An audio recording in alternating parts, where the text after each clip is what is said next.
Coriolanus estava na plataforma de trem vazia esperando a chegada do seu tributo, com uma rosa branca de caule longo equilibrada com cuidado entre o polegar e o indicador. Tinha sido ideia de Tigris levar um presente. Ela havia chegado em casa tarde na noite da colheita, mas ele esperou acordado para se consultar com ela, para contar sobre suas humilhações e medos. Tigris se recusou a deixar a conversa se encaminhar para o desespero. Coriolanus receberia um prêmio, tinha que receber, e teria uma carreira universitária brilhante. Quanto ao apartamento, eles precisavam descobrir os detalhes específicos primeiro. Talvez o imposto não os afetasse ou, mesmo que afetasse, talvez não fosse tão rápido. Talvez pudessem angariar o suficiente para os impostos. Mas ele não devia pensar em nada daquilo. Só nos jogos vorazes e em como torná-los um sucesso. Na festa da colheita de Fabrícia, Tigris disse que todo mundo ficou louco por Lucy Gray Baird. O tributo dele tinha ar de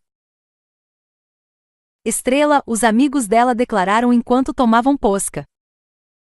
Embriagados, os primos concordaram que ele precisava causar uma boa primeira impressão na garota para ela ficar disposta a trabalhar com ele. Ele devia tratá-la não como prisioneira condenada, mas como hóspede. Coriolanus decidiu recebê-la cedo na estação de trem daria vantagem a ele na tarefa, além de uma oportunidade de conquistar a confiança dela. Imagine como ela deve estar apavorada, Corio dissera a Tigris. Como deve se sentir sozinha. Se fosse eu, qualquer coisa que você fizesse que desse a entender que você gosta de mim seria ótimo. Não, mais do que isso. Que eu tenho valor. Leve alguma coisa para ela, uma lembrancinha, que mostre que você a valoriza. Coriolanus pensou nas rosas da avó, que ainda eram apreciadas na capital. A velha senhora cuidava arduamente delas no jardim de telhado que acompanhava a cobertura, tanto na parte externa quanto em uma pequena estufa. Mas ela distribuía as rosas como se fossem diamantes, e ele precisou de muita persuasão para obter aquela belezinha.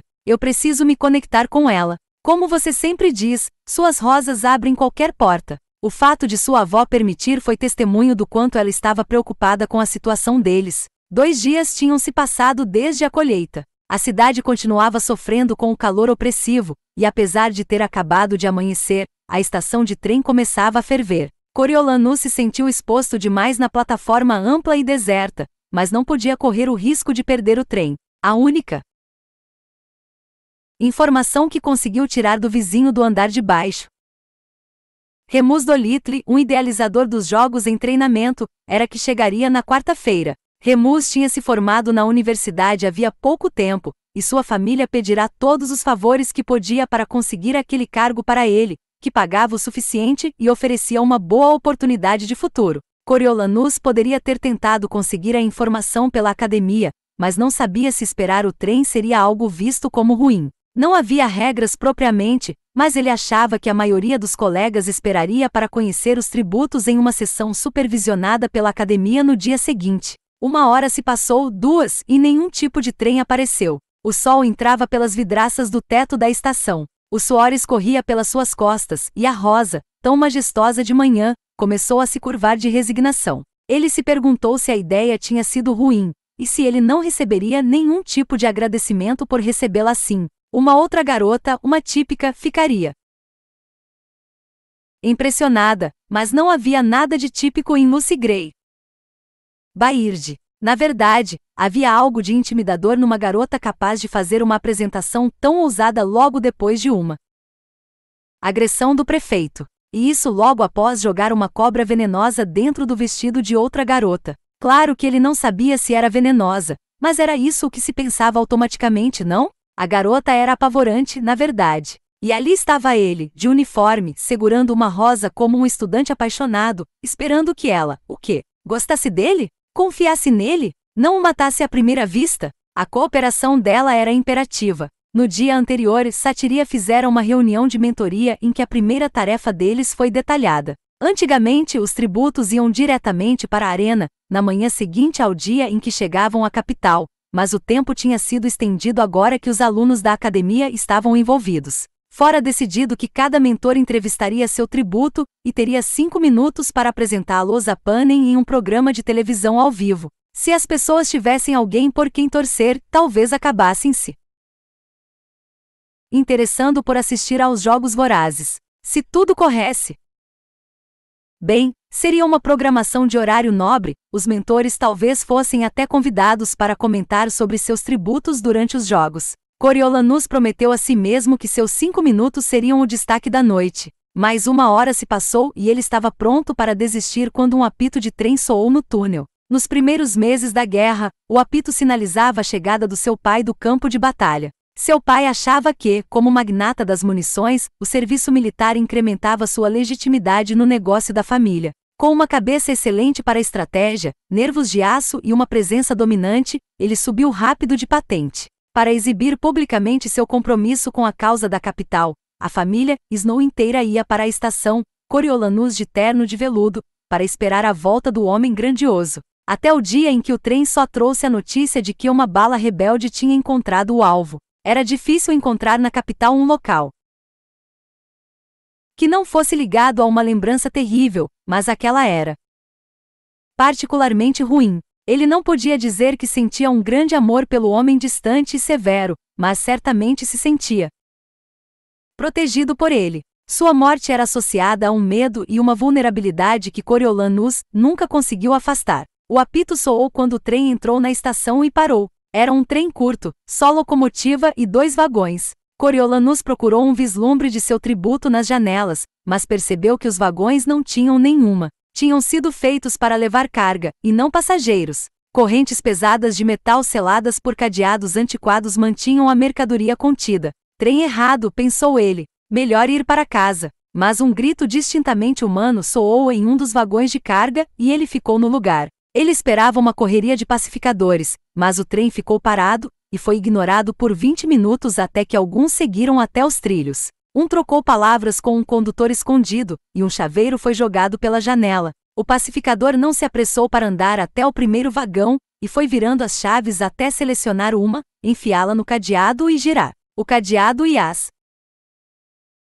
correntes caíram e ele empurrou a porta pesada para trás. O vagão parecia vazio. O pacificador tirou o cacetete e bateu na moldura da porta. Muito bem, pessoal, vamos. Um garoto alto de pele escura e roupas de aniagem costurada apareceu na porta. Coriolanus o reconheceu como o tributo de clemencia, do Distrito 11, esguio e musculoso. Uma garota com o mesmo tom de pele, mas de corpo esquelético e com uma tosse seca, se juntou a ele. Os dois estavam descalços e com as mãos algemadas na frente do corpo. Era uma queda de 1,5 metros até o chão, por isso ambos se sentaram na beirada do vagão, antes de pular desajeitados na plataforma. Uma garota pequena de rosto pálido de vestido listrado e lenço vermelho engatinhou até a porta, mas pareceu não conseguir decidir como cobrir a distância até o chão. O pacificador a puxou e ela caiu com força, quase sem conseguir amortecer a queda por causa das mãos presas. Ele enfiou a mão no vagão e puxou um garoto que parecia ter 10 anos, mas tinha que ter pelo menos 12, e o jogou na plataforma também.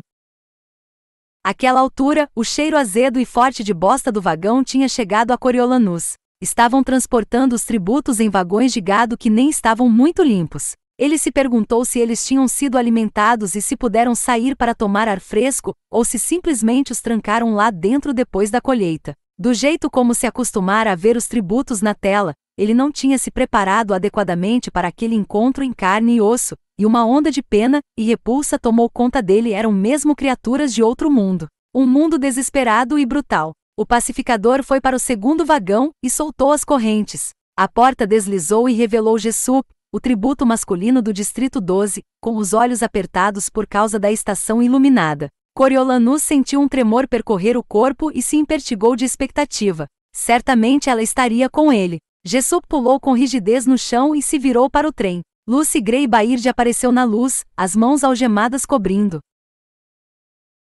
parcialmente os olhos enquanto se ajustavam. Jessup levantou os braços, os pulsos tão distantes um do outro quanto a corrente permitia, e ela caiu para a frente e o deixou segurá-la pela cintura e a colocar no chão com um gesto surpreendentemente gracioso. Ela deu um tapinha na manga do garoto em agradecimento e inclinou a cabeça para trás para absorver a luz do sol que entrava na estação. Seus dedos começaram a ajeitar os cachos, desemaranhando os nós e tirando pedaços de palha. Coriolanus voltou a atenção para os pacificadores por um momento, que estavam gritando ameaças para o vagão. Quando voltou o olhar, Lucy Gray estava olhando diretamente para ele. Ele teve um pequeno sobressalto, mas lembrou que era o único na plataforma além dos pacificadores. Os soldados xingavam palavrões enquanto um era levantado para dentro do vagão para buscar os tributos relutantes. Era agora ou nunca. Ele foi até Lucy Gray, ofereceu a rosa e deu um pequeno aceno. Bem-vinda à capital, disse ele. Sua voz soou um pouco rouca, como se ele não falasse havia horas, mas ele achou que lhe rendeu uma boa impressão de maturidade. A garota o avaliou, e por um minuto ele teve medo de ela sair andando, ou, pior, de rir dele. Mas ela esticou a mão, e tirou delicadamente uma pétala da flor na mão de Coriolanus. Quando eu era pequena, me banhavam com soro de leite e pétalas de rosa, se disse ela de uma forma que, apesar da improbabilidade da alegação, parecia totalmente crível. Ela passou o polegar pela superfície brilhante e branca e enfiou a pétala na boca, fechando os olhos para saboreá-la. Tem gosto de hora de dormir. Coriolanus aproveitou o momento para examiná-la. Ela estava diferente da colheita. Exceto por pontinhos aqui e ali, a maquiagem tinha sido retirada, e sem maquiagem ela parecia mais jovem. Os lábios estavam ressecados, o cabelo solto, o vestido de arco-íris sujo e amassado. A marca do tapa do prefeito tinha virado um hematoma roxo. Mas havia outra coisa. Novamente ele teve a impressão de que estava testemunhando uma performance, mas uma particular agora. Quando abriu os olhos, ela voltou toda a atenção para ele. Não parece que você devia estar aqui. Eu provavelmente não devia, admitiu ele, mas sou seu mentor, e queria conhecê-la nos meus termos, não no dos idealizadores dos jogos. Ah, um rebelde. Aquela palavra era veneno na boca dos cidadãos da capital, mas ela falou de forma aprovadora, como elogio, ou estaria debochando. Ele lembrou que ela carregava cobras no bolso e que regras comuns não se aplicavam a ela. E o que meu mentor faz por mim além de me trazer rosas? Perguntou ela. Faço o melhor possível para cuidar de você. Ela olhou para trás, para onde os pacificadores estavam jogando duas crianças malnutridas na plataforma. A garota quebrou um dente da frente na plataforma, e o garoto recebeu vários chutes ao cair. Lucy Gray sorriu para Coriolanus. Ah, boa sorte!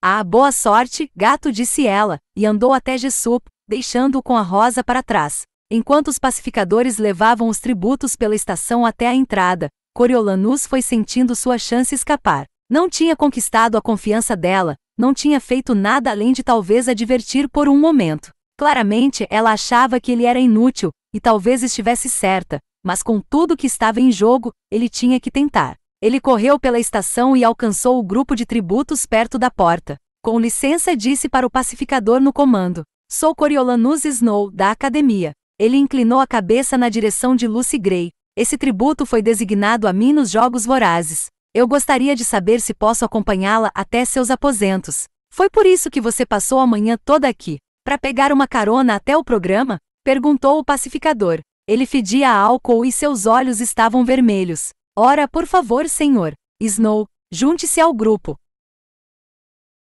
Foi nesse momento que Coriolanus viu o caminhão que aguardava os tributos. Era menos um caminhão e mais uma jaula sobre rodas. A caçamba era fechada com barras de metal e um teto de aço. Ele se lembrou novamente do circo da infância, onde tinha visto animais selvagens, como felinos enormes e ursos, confinados em transportes assim. Seguindo ordens, os tributos ofereceram as algemas para serem removidas e subiram na jaula. Coriolanus ficou para trás, mas viu Lucy Gray observando e soube que era o momento do julgamento. Se ele recuasse agora, seria o fim de tudo. Ela o acharia um covarde e o deixaria de lado. Ele respirou fundo e subiu na jaula. A porta se fechou atrás dele, o caminhão seguiu em frente e ele perdeu o equilíbrio. Tentou se segurar por reflexo nas barras à direita e acabou com a testa entre duas, pois dois dos tributos caíram em cima dele. Ele empurrou para trás com força e girou o corpo para observar os outros passageiros. Todos estavam se segurando em uma barra agora, exceto a garota do dente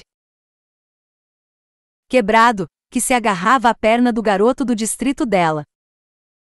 Conforme o caminhão foi seguindo por uma avenida larga, eles começaram a se acomodar. Coriolanus sabia que tinha cometido um erro. Mesmo em local aberto, o fedor era sufocante. Os tributos tinham absorvido o odor do vagão de gado, misturado com um cheiro de imundícia humana que o deixava meio nauseado. De perto, ele viu como todos estavam sujos, como seus olhos estavam vermelhos, como seus membros estavam machucados. Lucy Gray mantinha-se em um canto na frente, limpando um corte novo na testa com a saia de babados. Ela parecia indiferente à presença de Coriolanus, mas o resto olhava para ele como um bando de animais selvagens a observar um poodle bem cuidado. Pelo menos eu estou em condições melhores do que eles, pensou ele, e apertou a mão em volta do caule da rosa. Se eles me atacarem, eu tenho chance. Mas teria? Contra tantos. O caminhão diminuiu a velocidade para deixar que um dos bondes coloridos de rua, lotado de pessoas, atravessasse na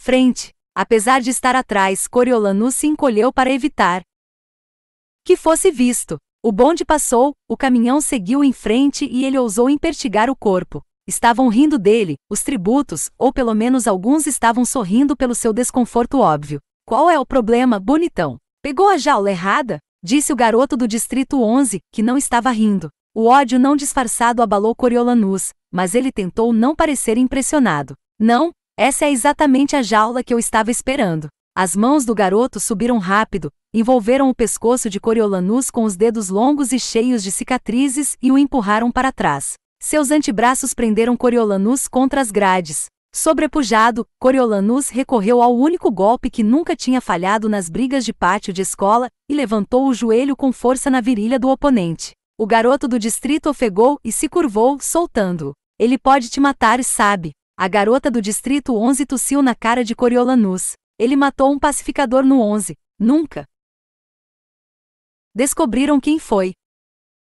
Cala a boca, Jill rosnou o garoto. Quem liga a essa altura? Disse Jill. Vamos matar ele juntos, disse o garotinho pequeno com maldade. Ninguém pode fazer nada pior com a gente. Vários outros tributos murmuraram concordando e deram um passo à frente. Coriolanus ficou rígido de medo. Matá-lo? Eles realmente pretendiam espancá-lo até a morte, bem ali em plena luz do dia, no meio da capital? De repente ele soube que sim. Afinal, o que eles tinham a perder? Seu coração disparou e ele se agachou de leve, esticou os punhos e se preparou para o ataque iminente. Do canto, a voz melódica de Lucy Gray quebrou a tensão. Não com a gente, talvez. Mas vocês têm família? Alguém que possa ser punido no seu distrito? Isso pareceu fazer o ânimo dos demais tributos murchar. Ela se meteu no meio deles e parou entre o grupo e Coriolanus. Além do mais, ele é meu mentor. Tem que me ajudar. Eu posso precisar dele. Por que você tem um tutor? Perguntou Jill. Mentor. Cada um de vocês tem um, explicou Coriolanus, tentando parecer estar acima da situação. Então cadê eles? Desafiou Jill. Por que não vieram? Acho que não tiveram inspiração, disse Lucy Gray. Virando-se de costas para Jill, ela deu uma piscadela para Coriolanus. O caminhão entrou em uma rua estreita e parou no que parecia ser um beco sem saída. Coriolanus não sabia onde estava. Tentou lembrar onde os tributos ficavam nos anos anteriores. Não era no estábulo dos cavalos dos pacificadores? Sim, ele achava que tinha ouvido alguém falar disso. Assim que chegassem, ele encontraria um pacificador e explicaria as coisas, talvez pedisse proteção, considerando a hostilidade. Depois da piscadela de Lucy Gray, talvez valesse a pena ficar. Eles se aproximavam de ré de um prédio mal iluminado, talvez um armazém. Coriolanus inspirou um odor que era uma mistura de peixe podre e feno velho. Confuso, tentou entender melhor seus arredores, e seus olhos se esforçaram para identificar duas portas de metal escancaradas. Um pacificador abriu a porta traseira do caminhão, e antes que alguém pudesse sair, a caçamba foi inclinada e os jogou em uma placa de cimento frio e úmido. Não uma placa, estava mais para um vão, pois era inclinada num ângulo tão extremo que Coriolanus começou a escorregar na mesma hora, junto com o resto do grupo. Ele largou a rosa quando suas mãos e pés tentaram se apoiar em algum lugar, e não encontraram nada. Eles deslizaram por uns 6 metros até caírem em uma pilha de alguma coisa em um piso áspero. O sol brilhou em Coriolanus quando ele se moveu para se desenganchar dos demais. Ele cambaleou alguns metros, se ajeitou e ficou paralisado de horror. Não era o estábulo. Embora não visitasse havia anos, agora ele lembrava claramente. A areia, as formações rochosas artificiais que subiam até o alto. A fileira de barras de metal entalhado de modo a lembrar plantas, curvada em um arco grande com o objetivo de proteger as pessoas. Nos vãos entre as grades, os rostos de crianças da capital o encaravam. Ele estava no zoológico, em uma jaula de macacos.